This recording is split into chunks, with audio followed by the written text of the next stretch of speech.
오늘 우리가 함께 보실 하나님의 말씀은 요한복음 14장 12절에서 20절까지 말씀입니다. 신약성경 172페이지 전후로 있습니다. 요한복음 14장 12절에서 20절까지의 말씀을 저와 여러분이 한 절씩 번갈아 가며 교독하겠습니다. 내가 진실로 진실로 너희에게 이르노니 나를 믿는 자는 내가 하는 일을 그도 할 것이요 또한 그보다 큰 일도 하리니 이는 내가 아버지께로 감이라.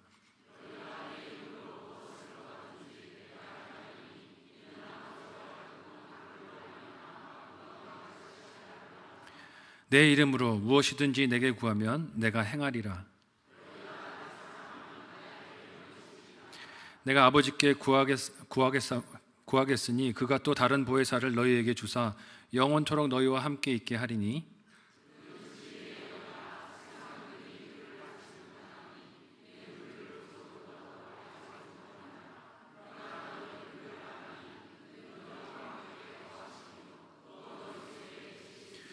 내가 너희를 고아와 같이 버려두지 아니하고 너희에게로 오리라.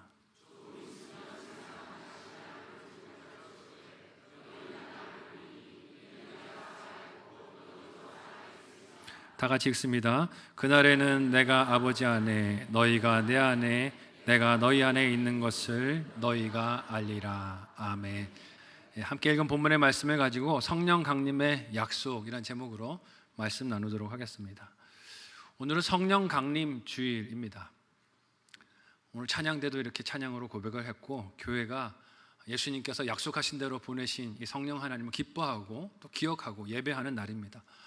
어떻게 하면 제 몸으로도 이 기쁨을 표현할까 고민을 하다가 오늘 넥타이를 빨간색으로 매봤습니다. 잘 어울리는 것 같습니까?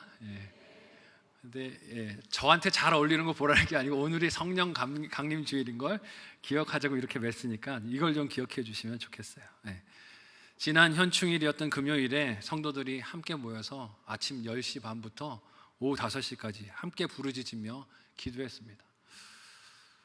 저는 참 마음이 뜨거워지는 걸 그 시간 경험을 할 수가 있었어요. 성령님께서 임하셨던 마가의 다락방이 그런 모습이 아니셨을까 하는 생각이 들고 상상이 되고 그래서 마음이 설레었습니다. 오늘 주보 광고에도 나가는데요. 이제 그래서 7월 말에 우리가 또 전교인 수련회를 계획하고 있는데 어제 드렸던 금요일에 드렸던 일일 기도회는 수련회의 전주라는 거 잊지 마시기 바랍니다.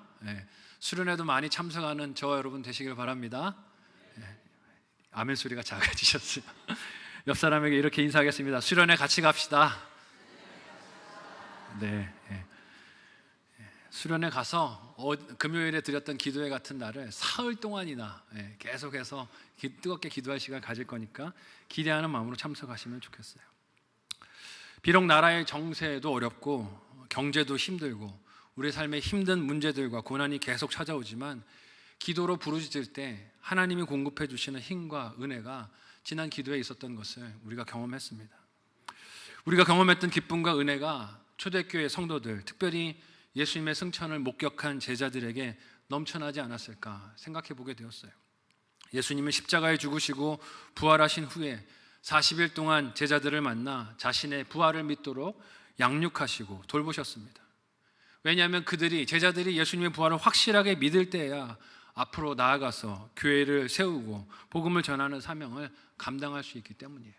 사도행전 1장 3절의 말씀을 우리 같이 한 목소리로 읽어보도록 하겠습니다. 같이 읽습니다. 시작. 그가 고난 받으신 후에 또한 그들에게 확실한 많은 증거로 친히 살아계심을 나타내사 40일 동안 그들에게 보이시며 하나님 나라의 일을 말씀하시니라. 아멘. 이렇게 40일 동안 부활하신 예수님은 제자들에게 나타나셔서 이 부활이 확실한 것임을 보여주셨습니다. 의심이 많은 도마와 같은 사람에게는 어떻게 하십니까? 직접 네 손으로 내 손의 못자국을 만져보라고, 내 허리에 있는 창자국에 손을 넣어보라고 하시면서 이 부활이 환상이 아니라 사실이라는 것을 믿도록 인도해 주셨어요. 다시 생업의 자리에 돌아간 베드로와 다른 제자들도 어떻게 부활을 믿게 하십니까? 그들이 고기를 잡지 못했을 때 잡게 하시고, 또한 그들과 함께 음식을 잡수시면서 이 부활하신 예수님이 환상이 아니라는 것을 믿도록 인도해 주셨어요. 그렇지만 계속 그런 형태로 제자들 곁에 예수님이 머물러 계실 수는 없었습니다.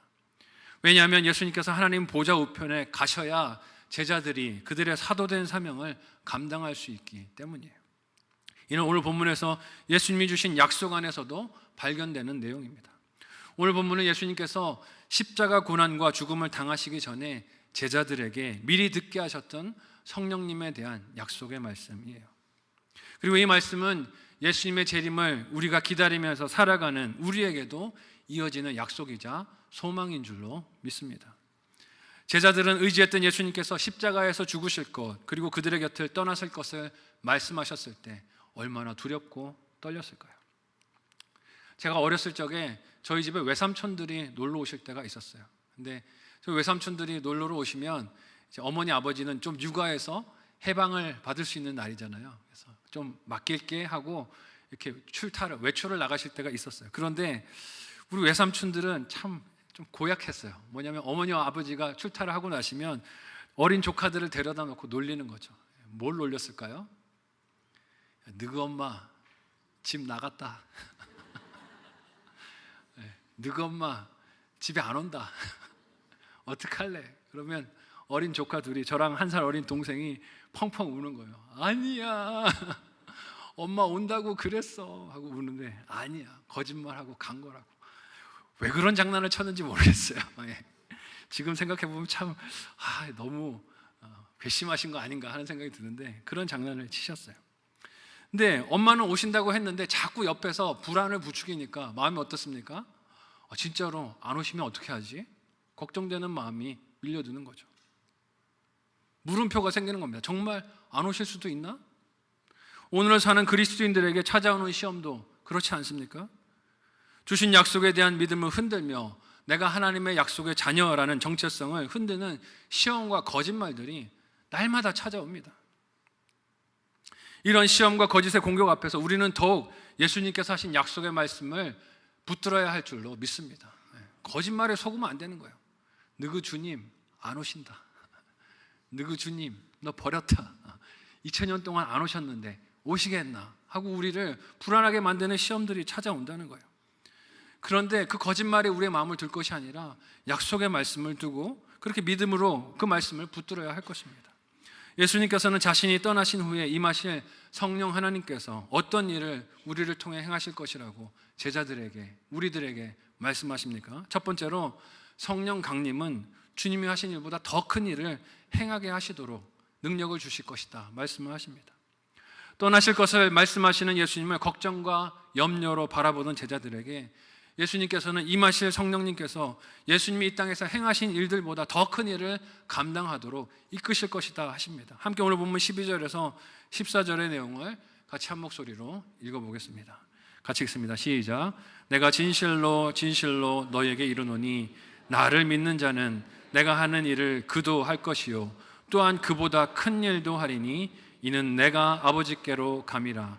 너희가 내 이름으로 무엇을 구하든지 내가 행하리니 이는 아버지로 하여금 아들로 말미암아 영광을 받으시게 하려 함이라. 내 이름으로 무엇이든지 내게 구하면 내가 행하리라. 아멘. 아멘이 되시길 바랍니다. 예수님의 이름으로 구하면 무엇이든지 행하시겠다 약속을 하십니다. 이 말씀이 놀랍지 않습니까? 사람이 어떻게 감히 예수님보다 더 큰 일을 할 수가 있습니까? 근데 이 말씀 속에서 우리가 분별해야 할 것이 있습니다. 그것은 예수님께서 말씀하시는 이 더 큰 일이 제자들 스스로의 인간적인 노력이나 혹은 애씀으로 하는 일을 뜻하는 것이 아니라는 거예요. 임재하신 성령님께서 그들 속에 있게 하시는 예수 그리스도의 권능으로 그 더 큰 일을 행하도록 도우신다는 것입니다. 그런데 예수님께서 말씀하시는 이 더 큰 일이 무엇을 뜻하는 것일까요? 우리는 크다라는 말을 들으면 눈으로 볼 때 더 커 보이는 것, 더 많아 보이는 것, 사람들의 반응이 열광적인 것을 상상하고 생각할 때가 많습니다. 그러나 하나님께서 보실 때 크다는 것은 사람이 말하는 것과 다를 때가 더 많은 것을 우리가 봅니다.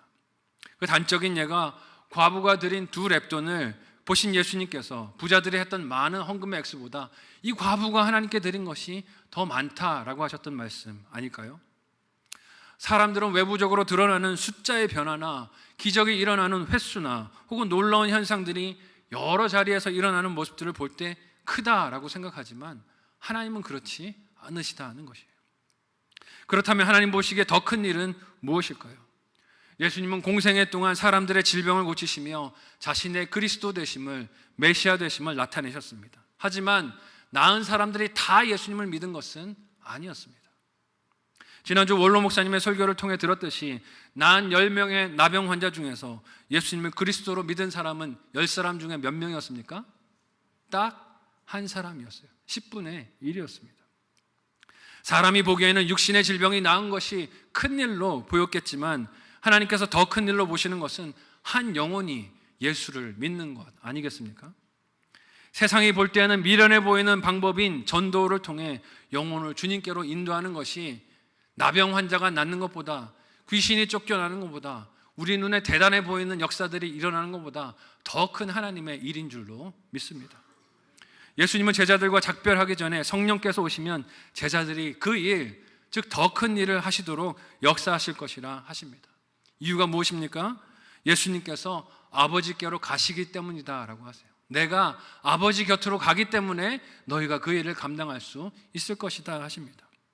즉 우리가 전도할 때 복음을 들은 사람이 마음을 돌이키고 예수를 믿는 것은 누가 하시는 일입니까? 내가 하는 일이 아니라 하나님 곁에 가신 예수님께서 힘을 주셔서 가능하게 된 일인 줄 믿으시기를 바랍니다. 예수님께서 그 일을 가능하게 하셨기 때문에 그가 예수를 믿게 된 것이에요. 이것이 얼마나 크고 영광스러운 일입니까? 예수님은 3년의 공생의 기간 육신에 거하셨기에 시간과 공간의 제한 속에서 사역을 감당하셨습니다. 하지만 하나님 보좌 우편에 오르시고 성령님을 보내심으로 이제 어떻게 일하십니까? 우리 안에서 시간의 공간과 제한 없이 역사하시고 일하시는 줄로 믿습니다. 어떤 시간과 공간의 제한도 성도들의 사명 감당을 가로막지 못하도록 하나님이 역사하세요. 그래서 제자들에게 내 이름으로 무엇이든지 구하라고 하십니다. 약속대로 보내신 성령 하나님을 통해 우리의 삶에서 하나님의 더 크신 역사와 일들을 이루어 주실 줄로 믿습니다. 그러니 전도하여 영혼을 하나님께로 이끄는 일, 귀신을 기도하여 쫓는 일, 병을 고치는 일, 화해와 평화를 이루는 일, 또 핍박을 감당하며 인내하는 일, 교회를 세우는 일, 목장에서 목자로 섬기는 일, 혹은 목원으로 목장 공동체에 함께하는 일, 사명을 맡아서 감당하는 모든 일들이 다 내가 하는 것이 아니라 성령 하나님께서 행하시는 일인 줄로 믿습니다. 그러니 우리 옆 사람에게 이렇게 인사하겠습니다. 생색내지 맙시다. 생색내지 마시기를 바랍니다. 내가 하는 일이 아니라 누가 하시는 일입니까? 성령 하나님께서 하시는 일입니다. 이처럼 더 큰 일들을 행할 것이라 약속하신 예수님께서 제자들에게 명하신 것은 내 이름으로 구하라는 것이에요. 그러나 우리는 어떻습니까? 구하지 않습니다. 기도하지 않아요. 이유가 무엇일까요? 믿는 다른 대상이 있기 때문은 아닐까요? 더 든든하다고 여기는 대상이 있기 때문은 아닐까요? 지난 금요일 기도회에서 나눈 예레미야 본문에서도 하나님께서는 갇혀 있었던 예레미야에게 너는 내게 부르짖으라고 하셨습니다. 예레미야 33장 3절을 우리 같이 한 목소리로 읽어보도록 하겠습니다. 같이 읽습니다. 시작. 너는 내게 부르짖으라. 내가 내게 응답하겠고 내가 알지 못하는 크고 은밀한 일을 내게 보이리라. 아멘. 결국 보여주실 것인데 왜 부르짖으라고 하시는 것일까요? 부르짖어 간구하지 않으면 하나님께서 보게 하실 때 그것을 사람이 교만한 인간의 본성이 누구 능력으로 봤다고 착각합니까? 내 힘과 내 능력과 내 안목으로 봤다고 착각하기 때문입니다. 교만한 죄성으로는 조금만 잘된 일, 조금만 성공한 일, 조금만 남다르게 가진 것이 있으면 내 능력이라고 착각하는 성향이 깊습니다. 그런 죄에 빠지지 않게 하시기 위해서 하나님이 뭐라고 말씀하시는 거예요? 너는 내게 부르짖으라 하는 것이에요. 부르짖으면 보여주시고 인도하시고 필요한 것을 공급해 주신다 하는 것입니다. 부르짖는 간구, 예수 그리스도의 이름으로 구하는 기도가 있어야 하나님이 주시는 것이 복이 된다는 것이에요. 그래서 읽은 오늘 본문 13절 하반절에서 예수님은 그렇게 제자들이 구하는 기도 너머로 응답하실 때 아버지로 하여금 아들로 말미암아 영광을 받으시게 한다고 하십니다. 이처럼 성령 강림의 약속에는 우리로 더 큰 일을 행하게 하시려는 하나님의 사랑과 기대가 담겨 있는 줄로 믿습니다. 그리고 그 약속대로 성령 하나님께서 오순절에 강림하심으로 교회가 오늘날과 같이 온 세계에 세워지고 복음이 땅끝을 향하여 전파되어가는 역사가 일어나게 된 줄로 믿습니다. 동일하신 하나님의 권능이 오늘 저와 여러분에게도 함께 하시는 줄 믿으시기를 바라요. 우리가 예수 그리스도의 이름으로 기도할 때 하나님은 반드시 들으시고 우리의 기도에 응답하십니다. 그렇게 제자들이 기도했을 때 약속하신 성령님은 예수님의 말씀대로 약속대로 그들 위해 임하셨고 담대함으로 그들은 나아가 복음을 전하는 더 큰 일을 감당했습니다. 사도행전 2장 36절에서 41절까지의 본문 좀 길지만 우리 같이 한 목소리로 읽어보도록 하겠습니다. 같이 읽습니다. 시작. 그런즉 이스라엘 온 집은 확실히 알지니 너희가 십자가에 못 박은 이 예수를 하나님이 주와 그리스도가 되게 하셨느니라 하니라. 그들이 이 말을 듣고 마음에 찔려 베드로와 다른 사도들에게 물어 이르되 형제들아 우리가 어찌할꼬 하거늘 베드로가 이르되 너희가 회개하여 각각 예수 그리스도의 이름으로 세례를 받고 죄 사함을 받으라. 그리하면 성령의 선물을 받으리니 이 약속은 너희와 너희 자녀와 모든 먼데 사람 곧 우리 주 하나님이 얼마든지 부르시는 자들에게 하신 것이라 하고 또 여러 말로 확증하여 권하여 이르되 너희가 이 패역한 세대에서 구원을 받으라 하니 그 말을 받은 사람들은 세례를 받음에 이날의 신도의 수가 3,000이나 더하더라. 아멘. 하나님께서 오늘 우리 교회도 성령님의 역사를 통해 이처럼 더 큰 일들을 이루어 주실 줄로 믿습니다. 믿으시면 큰 목소리로 아멘 하시기 바랍니다. 한번 생각해보고 적용해 보시기를 바랍니다. 첫 번째 묵상 적용 질문을 드립니다. 첫 번째는요, 나의 기도를 듣고 더 큰 일을 행하실 하나님을 믿습니까? 이 다음이 중요합니다. 그러면 언제 어디에서 기도하십니까? 내가 믿습니다만을 부르짖을 것이 아니라 믿는다면 뭘 해야 합니까? 옆 사람에게 이렇게 인사하겠습니다. 기도합시다. 이렇게만 하면 또 언제 기도할지 모르니까 물어볼까? 언제 기도하시겠어요? 여러분 언제 어디서 기도하시겠습니까? 새벽 예배에 나오시기 바랍니다. 아멘 소리가 작아지셨어요. 새벽 예배에 나오시고 금요 예배에 나오시고 또 교회에도 어느 자리든지 찾아오셔서 기도하는 우리가 되었으면 좋겠습니다.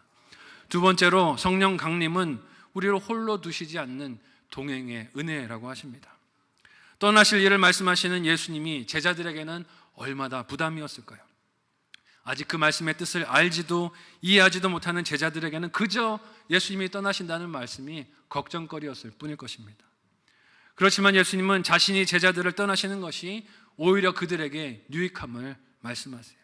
그러면서 그들이 예수님과 사랑의 관계에 있는 증거가 무엇이라고 하십니까? 함께 오늘 본문의 15절을 한 목소리로 읽어보도록 하겠습니다. 같이 읽습니다. 시작. 너희가 나를 사랑하면 나의 계명을 지키리라. 아멘. 예수님은 제자들이 그렇게 예수님을 사랑할 때 예수님의 계명을 지킬 것이다 라고 하세요. 왜냐하면 사랑은 그저 말만 하는 것이 아니기 때문이에요.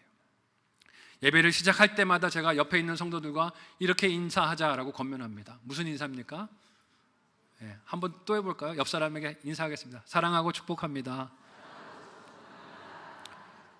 이때까지는 괜찮아요. 그렇죠? 근데 사랑하려면 어떻게 해야 됩니까? 구체적인 섬김이 있어야 되죠. 사랑하면 같이 가서 커피도 한잔 합시다. 밥도 먹읍시다. 뭐 이런 시간과 물질의 나눔이 있어야 사랑하는 것입니다. 근데 거기까지는 안 가는 경우가 많아요. 말로 끝나는 경우가 많지요. 근데 말만 하는 것이 사랑이 아닙니다. 예수님을 사랑하는 것은 예수님과 더불어 이웃을 사랑하는 일과 함께 연결되어 있다라고 하셨습니다. 왜냐하면 예수님께서 제자들에게 이를 계명으로 주셨기 때문이에요. 요한복음 15장 12절의 말씀을 우리 같이 한 목소리로 읽어보겠습니다. 같이 읽습니다. 시작. 내 계명은 곧 내가 너희를 사랑한 것 같이 너희도 서로 사랑하라 하는 이것이니라. 아멘. 여러분 이 계명이 지키기가 쉽습니까? 옆 사람 한번 보시겠어요? 옆 사람 보고 사랑하기 쉬운 대상인 것 같습니까? 어려운 대상인 것 같습니까? 말로야 쉽다고 해야지 어렵다고 어떻게 그러겠어요? 그죠? 그런데 쉽지 않습니다. 사랑하고 싶은 모습만 보이면 좋은데 옆 사람을 보면 자꾸 뭐가 보입니까? 불편한 게 보여요. 마음에 안 드는 게 보이고 내 마음에 못마땅한 것들이 보일 때가 많습니다. 그래서 사람의 의지와 노력으로는 이 계명 순종하는 게 불가능합니다. 그래서 이 계명을 지켜 따르도록 도우시려고 예수님께서 주신 약속이 성령 강림입니다. 함께 오늘 본문의 16절에서 20절을 같이 한 목소리로 읽어보도록 하겠습니다. 같이 읽습니다. 시작. 내가 아버지께 구하겠으니 그가 또 다른 보혜사를 너희에게 주사 영원토록 너희와 함께 있으리니 그는 진리의 영이라. 세상은 능히 그를 받지 못하나니 이는 그를 보지도 못하고 알지도 못함이라. 그러나 너희는 그를 아나니 그는 너희와 함께 거하시며 또 너희 속에 계시겠음이라. 내가 너희를 고아와 같이 버려두지 아니하고 너희에게로 오리라. 조금 있으면 세상은 다시 나를 보지 못할 것이로되 너희는 나를 보리니 이는 내가 살아있고 너희도 살아있겠음이라. 그날에는 내가 아버지 안에 너희가 내 안에 내가 너희 안에 있는 것을 너희가 알리라. 아멘. 예수님께서는 제자들에게 계명 순종의 사명을 주시고 자신이 아버지께 구하셔서 또 다른 보혜사를 제자들에게 오도록, 그래서 그들과 함께 하시도록 하겠다 약속에 말씀하십니다. 이는 예수님을 사랑하고 서로를 사랑할 수 있도록 성령 하나님께서 도와주시고 이끌어 주시겠다는 약속의 말씀입니다. 근데 여기서 보혜사라는 단어가 사용되는데 이는 기꺼이 가까이에서 도움을 주는 사람, 돕는 자, 위로자라는 뜻을 가지고 있습니다. 이는 마치 법적인 고소를 당해서 내가 어떻게 대응해야 할지를 모르고 있을 때 그 사람 곁에서 대신 싸워주며 말을 하며 법적인 조언을 해주는 변호사와 같은 의미가 있는 것이에요. 이런 성령님을 마태는 10장 20절에서 이렇게 증언을 합니다. 마태복음 10장 20절을 우리 같이 한 목소리로 읽어보겠습니다. 함께 읽습니다. 시작. 말하는 이는 너희가 아니라 너희 속에서 말씀하시는 이 곧 너희 아버지의 성령이니라. 아멘. 예수님은 이 말씀을 제자들에게 너희가 내가 떠나간 이후에 세상에서 핍박을 당하고 권세자들 앞에 서게 될 것인데 법정 앞에 서게 되는 그 형편에서 할 말을 걱정하지 말라고 하시면서 주신 말씀이에요. 왜냐하면 성령 하나님께서 그 법정에서 할 말을 그 입에 넣어주실 것이다 라고 하셨기 때문입니다. 이 성령님께서 영원토록 우리와 함께 계시는 것이 참된 안전과 보호인 줄로 믿습니다. 그래서 사도행전이 우리에게 증언하는 사도들의 모습이 어떻습니까? 핍박자들 앞에서 두려워하지 않습니다. 요즘 젊은이들 말로 쫄지 않아요. 이는 그들이 자기 힘과 의지로 용기를 냈기 때문이 아닙니다. 예수님께서 약속하신 성령께서 임재하심으로 말미암아 그들과 함께 계셨기 때문에 그들이 그런 핍박 속에서도 담대했던 것을 봅니다. 베드로와 요한에게 위협이 찾아오고 그들이 공회 앞에 서게 됐을 때 그들은 성령님의 말하게 하심을 따라 예수님을 담대히 이렇게 증거합니다. 사도행전 4장 8절에서 12절까지의 말씀을 내가 베드로가 됐다는 심정으로 우리 같이 함께 한 목소리로 읽어보겠습니다. 같이 읽습니다. 시작. 이에 베드로가 성령이 충만하여 이르되 백성의 관리들과 장로들아, 만일 병자에게 행한 착한 일에 대하여 이 사람이 어떻게 구원을 받았느냐고 오늘 우리에게 질문한다면 너희와 모든 이스라엘 백성들은 알라. 너희가 십자가에 못 박고 하나님이 죽은 자 가운데서 살리신 나사렛 예수 그리스도의 이름으로 이 사람이 건강하게 되어 너희 앞에 서느니라. 이 예수는 너희 건축자들의 버린 돌로서 집 모퉁이의 머릿돌이 되었느니라.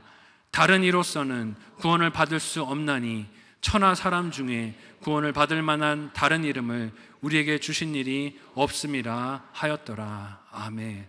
아멘이 되시길 바랍니다. 베드로가 어떻게 이런 말을 할 수 있었을까요? 예수님께서 약속하신 성령 하나님께서 베드로를 고아와 같이 홀로 두지 않으시고 그 곁에서 할 말을 입에 넣어주셨기 때문인 줄로 믿습니다. 예수님은 그 성령님께서 진리의 영이라고 말씀하세요. 이는 오직 성령님으로 인해서만 예수님께서 그리스도가 되시며 구원자가 되심을 알고 믿게 된다는 뜻입니다. 그러니 사람이 예수를 알고 믿을 수 있게 된 것에서 자랑할 근거나 이유는 아무것도 사람에게 없다는 것이에요. 모든 것이 하나님의 은혜입니다. 성령님의 도우심과 조명하심으로 알게 된 것이고 믿게 된 것이고 그리고 행하게 된 것입니다. 그러니 옆 사람에게 다시 한번 인사하겠습니다. 생색내지 맙시다. 생색내지 맙시다. 주의 일 감당하며 제발 생색내지 맙시다. 그러니 예수를 나의 구세주와 그리스도로 고백하는 것은, 믿는 것은 얼마나 큰 복입니까? 세상에서 부귀 영화를 누리는 것과 비교도 할 수 없는 참된 복이 예수를 나의 구주로 고백하고 믿는 것입니다. 이 말씀을 하시며 예수님은 제자들을 고아와 같이 버려두지 않으시고 그들에게 오시겠다고 하십니다. 설교서도에 잠깐 말씀을 드렸지만 어린 자녀에게 부모가 떠나고 돌아오지 않는 것은 상상만으로도 공포가 그 마음을, 생각을 휘감는 일입니다.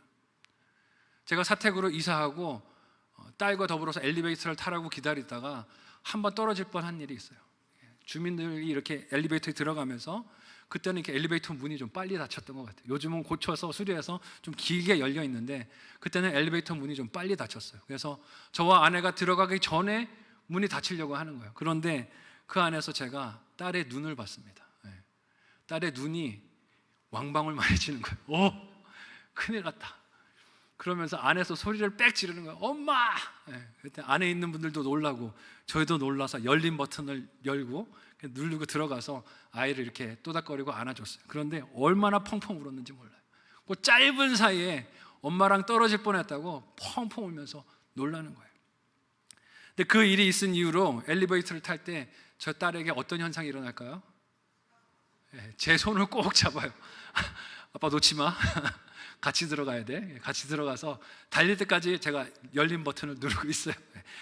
쫄지 마. 아빠가 같이 있어. 염려하지 마. 그리고 같이 있어줍니다. 부모가 없는 것은 그런 두려움과 염려가 아주 작고 사소한 일에도 밀려드는 것 아니겠습니까? 그런데 우리가 이 땅을 살아가며 고아가 된 것 같고 아무런 보호도 받지 못하는 형편에 던져진 것 같은 낙심이 밀려올 때가 있어요. 마치 엘리베이터에 혼자 갇힌 것처럼 두려움들이 밀려올 때가 있습니다. 그럴 때 마치 제 어린 시절 놀렸던 외삼촌들처럼 속이는 악한 영이, 사탄이 뭐라고 속삭입니까? 너 버림받았어. 하나님이 너랑 같이 안 해. 너 어떻게 할래? 큰일 났다. 우리를 호들갑 떨게 만드는 두려움을 심는 그런 도전으로 찾아온다는 것이에요. 졸제 우리 외삼촌이 마귀가 된 것 같은데, 그런 시험들이 이렇게 악한 영들을 통해서 찾아온다는 거예요. 그런 시험들이 찾아올 때마다 오늘 함께 나눈 예수님의 약속의 말씀을 붙들고 믿음으로 승리하는 저와 여러분들이 되실 수 있기를 바랍니다. 예수님 뭐라고 말씀하세요? 너희를 고아와 같이 버려두지 않는다라고 하세요. 그 약속의 말씀대로 오늘 이 성령 강림절에 성령님께서 우리에게 임하신 줄로 믿습니다.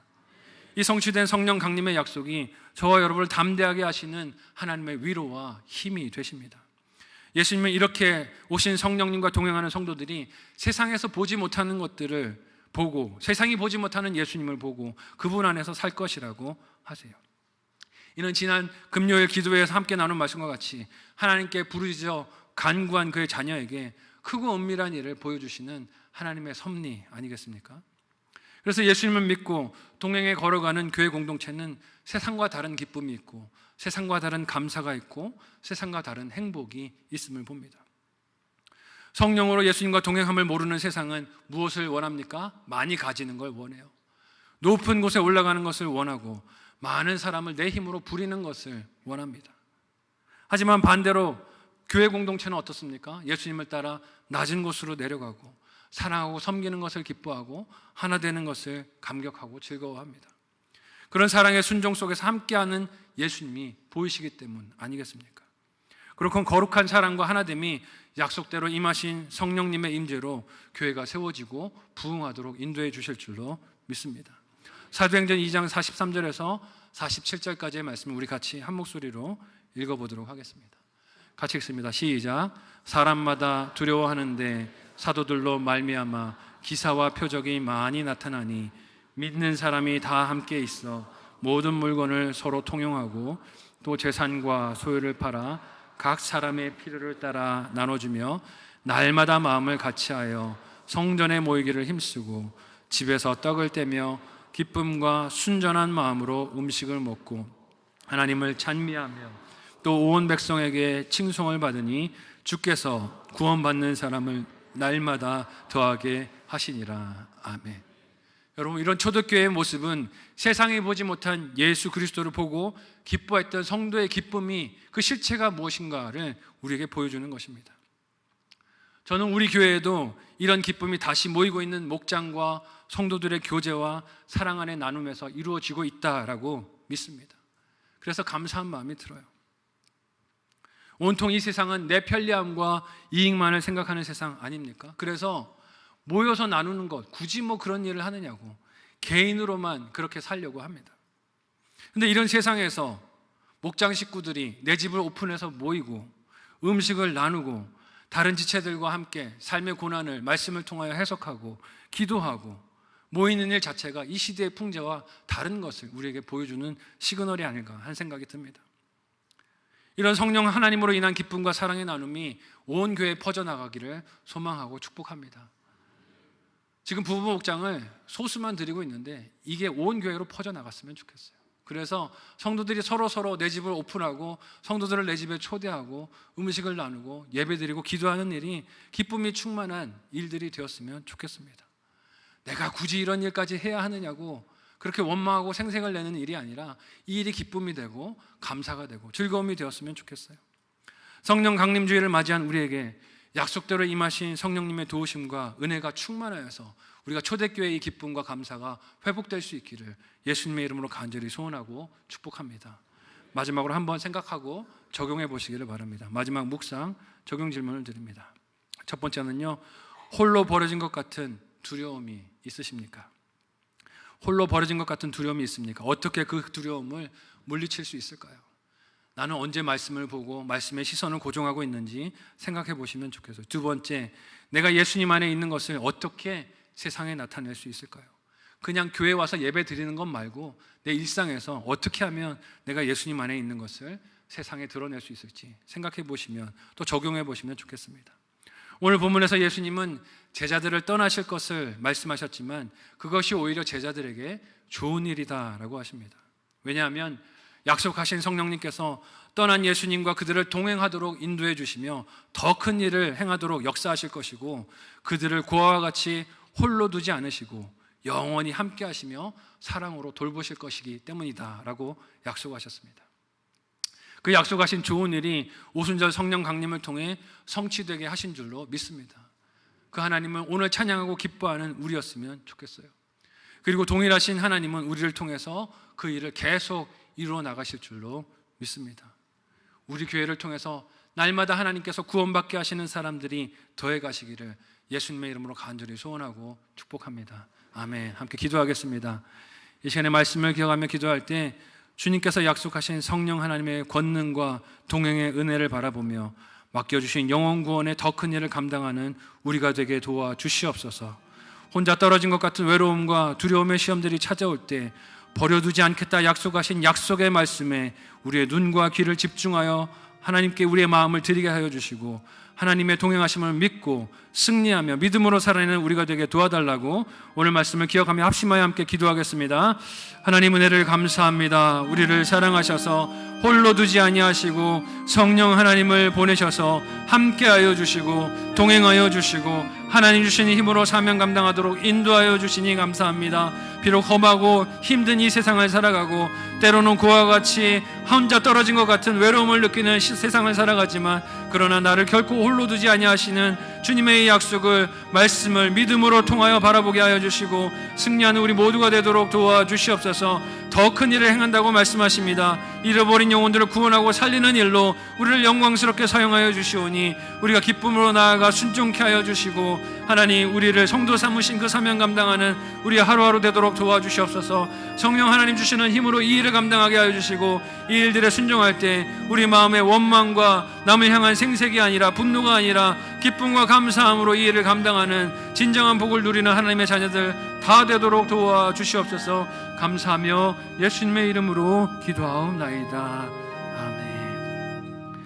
하나님 은혜를 감사합니다. 우리를 사랑하셔서 약속하신 대로 성령 하나님을 보내주시고 충만케 하여 주셔서 오늘까지 우리가 믿음을 지키며 예수 그리스도의 복음을 증거하는 삶을 살도록 인도하여 주시니 감사합니다. 때로 홀로 떨어진 것 같은 외로움과 두려움을 느끼는 하루를 살기도 하지만 그러나 우리를 홀로 두지 아니하시고 동행하시겠다 약속하신 주님의 말씀을 믿음으로 바라보고 날마다 말씀 위에 서서 승리하는 하나님의 백성들 되도록 도와주시옵소서. 오늘 하나님이 주신 은혜를 감사하며 예물 드리오니 기쁨으로 연락하여 주옵소서. 예수님의 이름으로 기도하옵나이다. 아멘.